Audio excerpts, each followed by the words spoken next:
আমি বেশি দিন নাই। গত 5 আগস্ট আওয়ামী লীগ সরকারের পতনের পর থেকে আত্মগোপনে রয়েছেন বাংলাদেশ ক্রিকেট বোর্ডের সাবেক সভাপতি, সাবেক মন্ত্রী নাজমুল হাসান পাপন। এবার স্ত্রী, সন্তান ও জামাতা সহ দেশ থেকে নিষেধাজ্ঞা পেলেন তিনি।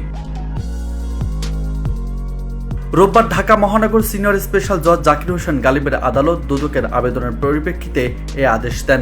নাজমুল হাসান পাপন ছাড়াও স্ত্রী মিসেস রোকসানা হাসান, মেয়ে সুনিয়া রহমান ও রুশমিলা রহমান, ছেলে রাফসান হাসান এবং জামাতা রাকিন আল মাহমুদের দেশ থেকে নিষেধাজ্ঞা দিয়েছেন আদালত।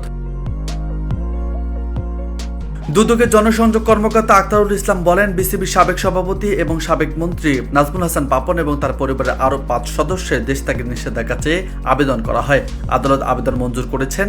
দুদকের পক্ষে উপপরিচালক সাইদুজ্জামান তাদের দেশ থেকে নিষেধাজ্ঞা চেয়ে আবেদন করেন।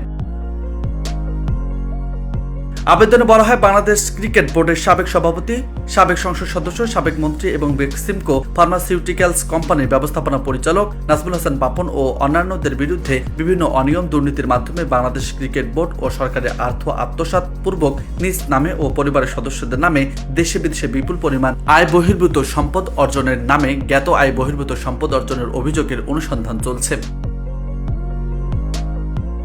গোপন ও বিশ্বস্ত সূত্রে জানা যায়, নাজমুল হাসান পাপন ও তার পরিবারের সদস্যদের নামে দেশের বিভিন্ন স্থানে এবং দেশের বাইরে যুক্তরাষ্ট্র, কানাডা সহ অন্যান্য দেশে জ্ঞাত আয় বহির্ভূত সম্পদ রয়েছে।